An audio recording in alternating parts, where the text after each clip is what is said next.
Hello बच्चों, आज हम बात कर रहे हैं क्लास 10 प्रोबेबिलिटी पार्ट 1 और इसमें हम बात करेंगे इंट्रोडक्शन ऑफ द चैप्टर। ठीक है, सबसे पहले हमें प्रोबेबिलिटी से पहले हमें कुछ चीज़ें समझनी पड़ेंगी जिसको हम टर्मिनोलॉजी बोलते हैं। क्या बोलते हैं? टर्मिनोलॉजी। कि वो कौन कौन सी टर्म्स हैं जिनकी डेफिनेशन हमें अच्छे से पता होनी चाहिए। इसमें सबसे पहले है experiment. So what do we mean by experiment? Experiment का मतलब है कि an action which results in certain outcomes। ठीक है, मान लो हमने डाइस एक डाइस थ्रो किया तो हमें पता है कि डाइस में 6 नंबर्स होते हैं। ठीक है, यस और नो? तो कौन कौन से रिजल्ट आ सकते हैं? 1 भी आ सकता है, 2, 3, 4, 5, 6 आ सकते हैं। Suppose I toss a head, sorry, coin, so we can get two results, head and tail. So this is an experiment. ऐसे it is not the these are only the cases। जैसे card हैं, playing cards हैं। So when we talk about playing cards, we have 52 cards। ठीक है, so we have different type of results depending upon the conditions। तो experiment क्या हुआ कि we take a card from a playing cards or we can get 2 or 3 cards at single time। so वो एक experiment है। हमने उसके बाद क्या हुआ, जो रिजल्ट है वो हम एक दूसरी उसमें लेते हैं, दैट इज कॉल्ड आउटकम्स। उनको हम बोलते हैं outcomes, the outcomes of an experiment. ठीक है, अब एक्सपेरिमेंट के आगे भी एक और है, उसको हम नाम देते हैं रैंडम एक्सपेरिमेंट। तो हमें अब समझना होगा कि what is random experiment. So in random experiment any experiment whose outcomes are more than 1, उसके जो आउटपुट है वो 1 से ज्यादा होने चाहिए, that is called random experiment. ठीक है, नेक्स्ट इसके में भी आपके पास बहुत सारे वही सेम एग्जाम्पल है, tossing a coin, throwing a dice, या फिर selecting a card. Then we have another word which is known as sample space. तो जब भी हम सैंपल स्पेस की बात करते हैं तो it is the collection of all possible outcomes of an experiment। किसी भी एक्सपेरिमेंट के जितने भी पॉसिबल आउटकम्स होते हैं उसको हम सैंपल स्पेस करते हैं। तो यहां पहले समझ लेते हैं, हमने डाइस फेंका तो उसका सैंपल स्पेस क्या बन जाएगा? 1, 2, 3, 4, 5, 6। लेकिन अगर मान लो हमने एक की जगह 2 डाइस फेंके, तब क्या हो जाएगा? तब हो जाएगा, मान लो क्योंकि 2 फेंके हैं ना यहाँ डाइस, तो एक पे कुछ और नंबर्स आएंगे, दूसरे पे कुछ और नंबर्स आएंगे। तो हमारे पास मान लो एक थ्रो किया तो हमारे पास एक पेयर ऑफ आउटकम्स आएंगी। अब वो क्या क्या हो सकती है? देखो, पहले में एक, दूसरे में भी एक, या फिर पहले में 1, दूसरे में 2, पहले में 1, दूसरे में 3, पहले में 1, दूसरे में 4, पहले में 1, दूसरे में 5, पहले में 1, दूसरे में 6। लेकिन ऐसा थोड़ी नहीं कि हर बार 1 ही आएगा। Then we will take the another one, 2, 1, 2, 2, 2, 3, 2, 4, 2, 5, 2, 6। लेकिन अभी पॉसिबिलिटी और भी है, 3 की भी है, 4 की भी है, 5 की भी है और 6 की भी है। तो in every time we will take 3, 1, 3, 2, 3, 3, 3, 4, 3, 5 and 3, 6। ऐसे ही 4, 1, 4, 2, 4, 3, 4, 4, 4, 5, 4, 6, then 5, 1, 5, 2, 5 3, 5 4, 5 5, and 5 6. Then 6 1, 6 2, 6 3, 6 4, 6 5 and 6 6. ये हो गए। तो अगर हम देखें यहाँ के टोटल आउटकम्स कितने हो गए, देखो 1 2 3 4 5 6, और नीचे को देखो 1 2 3 4 5 6, ये एक स्क्वायर की तरह हो गया जो आपने क्लास 8 में पढ़ा होता है। तो टोटल आउटकम्स कितने होगी, 36। तो ये एक सैंपल स्पेस हो गया। In the same way suppose you toss one head, तो अगर आपने वन हेड टॉस किया तो आउट सैंपल स्पेस होगा हेड एंड टेल, या तो हेड आएगा या टेल आएगा। लेकिन अगर आपने 2 डाइस थ्रो किए हैं तो क्या हो जाएगा, पहले में हेड दूसरे में भी हेड, या पहले में हेड तो दूसरे में टेल। Got it. अब हम क्या बोलते हैं, नहीं नहीं पहले में टेल आना चाहिए, तो tail head and tail tail. तो this is called sample space. ऐसे ही आप 3 भी बना सकते हो। 3 कॉइन्स टॉस किए तो उसके उस हिसाब से बनेंगे, जो लेटर ऑन हम क्वेश्चंस में देखेंगे। ठीक है। नाउ अब हम बात करते हैं इवेंट की। Now what is event? So event क्या होता है? It is a subset of sample space, ठीक है, एसोसिएटेड विद रैंडम एक्सपेरिमेंट। जो हमने एक्सपेरिमेंट किया और उसका जो सैंपल स्पेस बना उसमें से एक सबसेट, सबसेट का मतलब इनमें से कोई एक पार्ट, इनमें से कोई एक पार्ट जो कोई गिवन कंडीशन को सेटिस्फाई कर रहा हो। जैसे कि मान लो हमने एक डाइस थ्रो किया और वो आ जाएगा 1 2 3 4 5 एंड 6। तो मान लो मैं कहता हूं even number, a set of even numbers, मुझे वही नंबर लेने हैं जो इवन है, तो आ जाएंगे 2 4 6। तो ये इसी का सबसेट हो गया। मतलब ये एलिमेंट जो है, ये नंबर जो है, ये इसके मेन सैंपल स्पेस में एग्जिस्ट कर रहे हैं। ऐसे में ले लूं ऑड नंबर्स, तो ऑड कितना हो जाएगा 1 3 5, ठीक है। तो वो इवेंट हो गई है, ठीक है। तो प्रोबेबिलिटी किसकी निकाली जाती है? वो इवेंट की निकाली जाती है, ठीक है। अब हम इसके आगे चलते हैं। सिक्स्थ,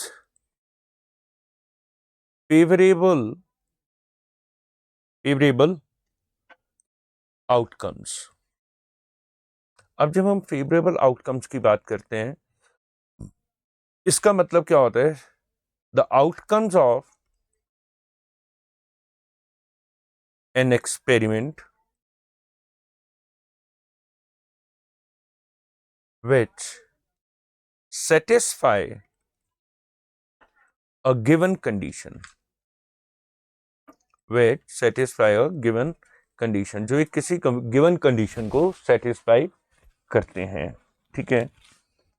जैसे कि हमने ऊपर अभी बोला even, it is also an favourable outcome. मान लो हम किसी केस में बोलते थे कि हमें वो सारे के सारे नंबर्स निकालने हैं जो इवन है, तो वो नंबर कौन कौन से हो गए, 2 4 6। तो यह नंबर ऑफ फेवरेबल इवेंट्स कितनी होगी, 3। कितनी होगी, 3। यहां तक बात समझ आ गई। इसको हम और आगे और इलेबोरेट करेंगे। अब एक बहुत मजेदार सा वर्ड आता है जिसको हम बोलते हैं इक्वली लाइकली आउटकम्स। ये शब्द बहुत इंपॉर्टेंट है, इक्वली लाइकली आउटकम्स। इसका मतलब क्या है? इक्वल का मतलब, इक्वली का मतलब इक्वल, लाइकली का मतलब पॉसिबिलिटी, मतलब एक जैसे। जैसे आप लाइक टर्म्स याद करते थे, वो अलजेब्रा में करते थे, like terms can be added, unlike terms can not be added. So इसकी डेफिनेशन क्या हो जाएगी, वो देखते हैं अब हम। If there is no reason for any event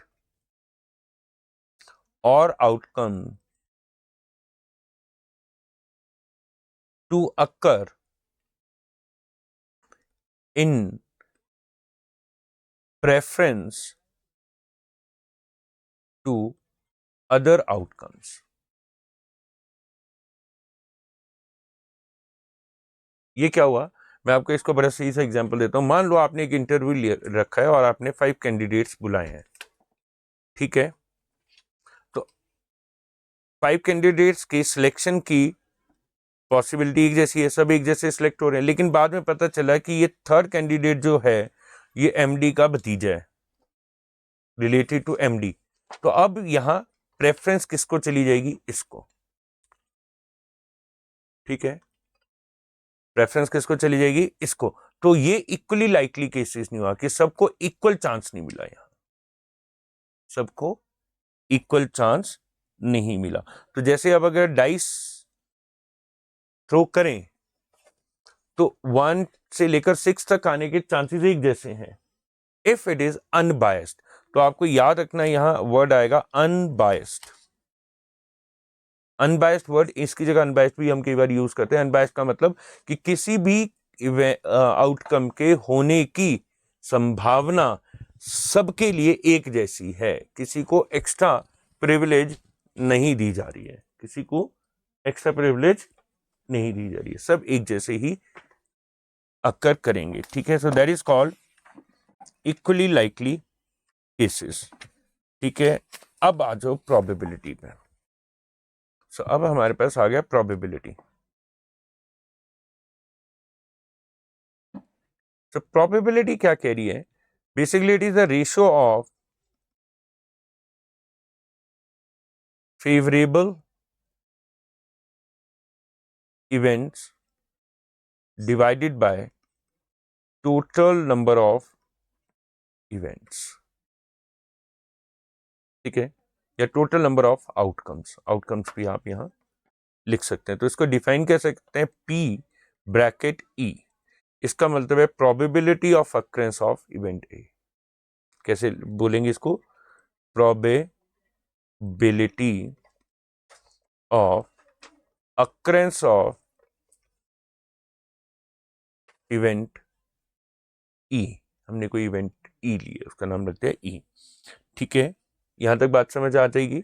अब यहां से आगे हम एक और कहानी समझते हैं। पहला है sure event. Sure event, sure event का मतलब है कि ये the event which is occurred every time,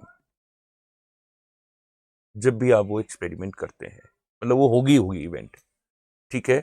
so for that the favourite number of favorable cases will be equal to the total number of cases. Total number of cases. For example, I throw a dice, ठीक है, and I ask find the event that I will get a number from 1 to 6. I get a number from 1 to 6. तो obviously उसमें 1 से लेकर 6 तक ही number है, yes और no. तो नंबर ऑफ फेवरेबल केसेस क्या हो जाएंगे यहां, 6। और नंबर ऑफ आउटकम्स कितनी है, टोटल आउटकम्स कितनी है, वो भी 6 ही है। तो प्रोबेबिलिटी कितनी हो जाएगी, 6/6, that is 1। So probability of sure event is always equal to 1। उसकी प्रोबेबिलिटी कितनी होती है, हमेशा 1 ही होती है, ठीक है। सेकंड हो गया impossible event. Now what is impossible event. So impossible event का मतलब क्या हो जाएगा, वो समझते हैं। विच नेवर एवर अकर, जो कभी भी अकर होगी ही नहीं। तो इस केस में जब वो होगी नहीं तो नंबर ऑफ फेवरेबल इवेंट कितने हो जाएंगे, अब आप सोचो कितने हो जाएंगे नंबर ऑफ फेवरेबल इवेंट्स, हो जाएंगे 0। So probability of impossible event will be equal to 0। ठीक है, तो अब हमारी जो प्रोबेबिलिटीज होती हैं, या तो वो इवेंट पक्का होगी या बिल्कुल नहीं होगी, या चांसेस होंगे, या चांसेस होंगे। सो probability of any event is always greater than or equal to 0 and less than or equal to 1. ठीक है, so probability can never be greater than 1. Probability of any event will never ever greater than 1. और probability of any event will never ever less than 0. मतलब वो negative में नहीं हो सकती और 1 से ग्रेटर नहीं हो सकती है। ठीक है, ये बात समझ आ गई? Impossible event. Okay, then third, the probability of an event plus probability of not happening of that event is always equal to 1. तो हम इसको कैसे डिनोट करते हैं वो हमें समझना पड़ेगा। probability of not occurrence of E is represented at probability bar. ठीक है, कुछ जगह नेगेशन भी बोलते हैं, पर हम अभी 10th क्लास में देख रहे हैं, तो इसको ये बोलेंगे probability of E plus probability of E bar is always equal to 1. इस रिलेशन को आपको बहुत ध्यान से याद रखना है, क्योंकि ये बहुत काम की चीज है। Sometimes they have given you the probability of occurrence of thing, और वो बोलेंगे find the probability of not occurrence of thing, या वाइस वर्सा। जैसे मैं एक क्वेश्चन बना रहा हूं अपने आप से कि if the probability of an event is 0.023, now find the probability of not occurrence of that event. So we know that the formula is PE plus PE bar is equal to 1. So मुझे तो ये find out करना है, फालतू term ये, इसको यहां ले जाएंगे फिर। So probability of E is equal to 1 minus probability of occurrence. So that is 1 minus 0.023 and that then you can get it. ठीक है, वो फ्रैक्शंस में भी दे सकते हैं। अब जैसे मान लो एक क्वेश्चन दिया जाता है, the probability of any event is 3/2, find probability of negation. करो जरा बच्चे फाइंड। सो जब आपको ऐसा क्वेश्चन आए तो पहले यहां देखो कि 3/2, सो 3/2 की न्यूमेरिकल वैल्यू डेसिमल वैल्यू क्या थी 1.5 विच इज ग्रेटर देन 1, तो ये क्वेश्चन ही गलत है। बिकॉज अब आपको क्या लिखना है, as the probability of E can not be greater than 1, so it is not possible, not possible. तो अभी आपने जो सीखा वो आपको इंप्लीमेंट भी करना आना चाहिए। ये नहीं है कि आपके दिमाग में इंफॉर्मेशन आ गई है तो आप उस पर मान लो, उसके आगे भी आपको सोचना पड़ेगा कि वेदर इट इज पॉसिबल और नॉट। ठीक है, ओके। सो इसका नाम जो दूसरा है, जो मैं बड़ी देर से बोली जा रहा हूं, प्रोबेबिलिटी ऑफ नॉट अकरिंग, इसको हम बोलते हैं कॉम्प्लीमेंट्री इवेंट। हम इसको क्या बोलते हैं, कॉम्प्लीमेंट्री इवेंट। ठीक है, तो here we have a question, if probability of Sania winning a match is 0.63, now what is the probability of her losing? अब आप यहाँ ये ध्यान रखना, आपको थोड़ा कॉमन सेंस लगाना है कि विन कोई एक गेम है, या तो एक जीतेगा विन करेगा या लूज करेगा।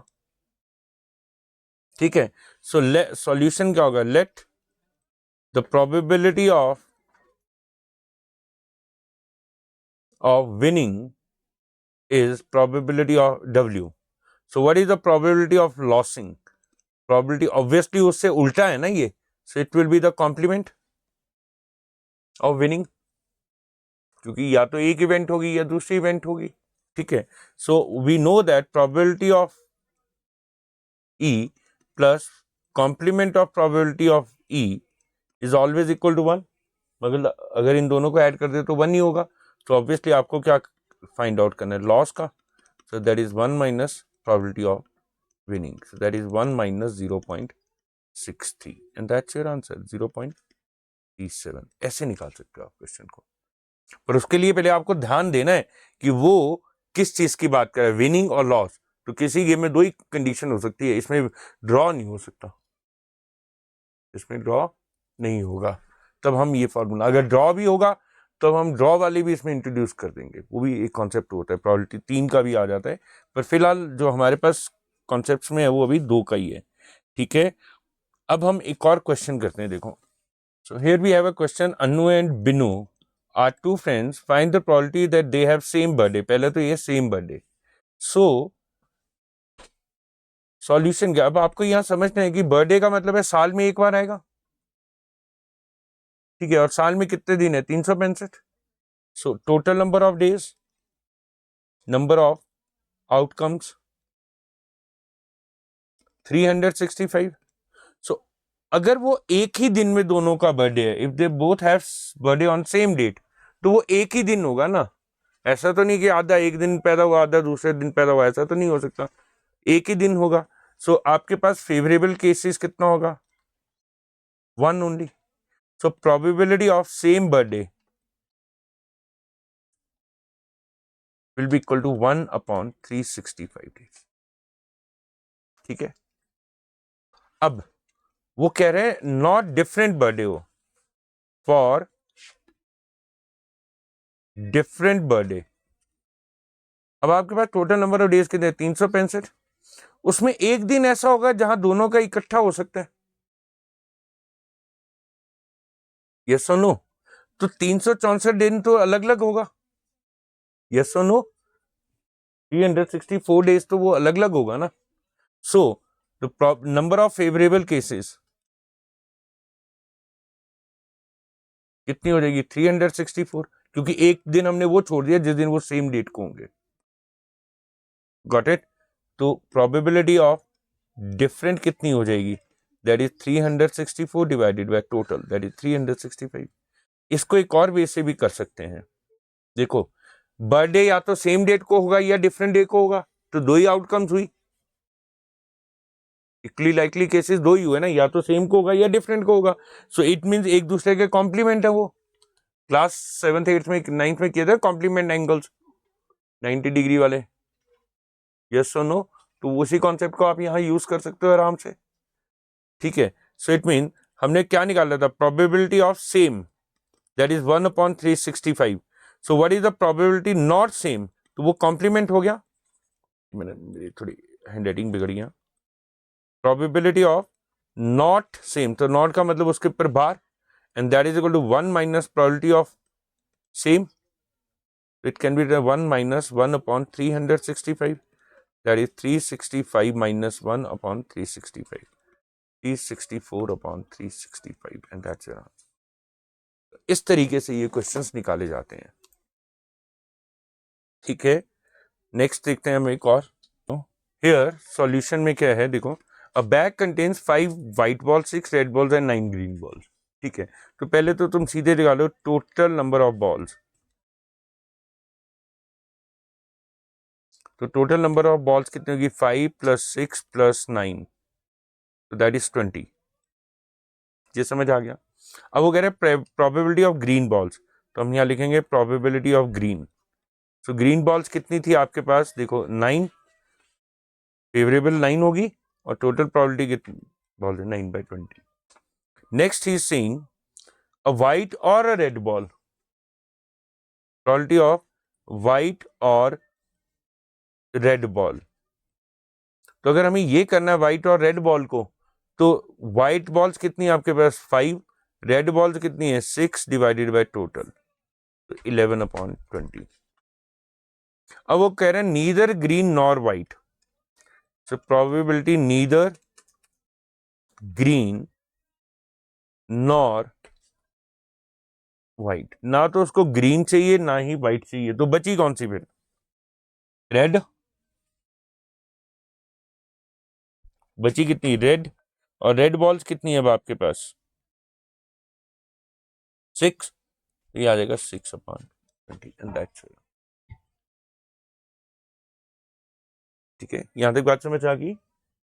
ठीक है, ठीक है बच्चों, अब इसके बाद जो नेक्स्ट पार्ट आएगा उसमें हम बात करेंगे कार्ड्स की, face cards, different type of cards कैसे कैसे होते हैं, इसमें फिर लीप ईयर्स के क्वेश्चंस होंगे, फिर एरिया, कौन कौन से क्वेश्चंस आ जाएंगे अब आपके पास नेक्स्ट पार्ट में, कार्ड्स, लीप ईयर्स, उसके बाद आपके लीप ईयर्स के बाद आपके पास area, volume, capacity, like interdisciplinary जितने भी टॉपिक्स हैं वो नेक्स्ट पार्ट में हम करेंगे उसको। तो अब हम लोग कुछ क्वेश्चंस की प्रैक्टिस करेंगे सबके सब घर पे बैठ के। Thank you.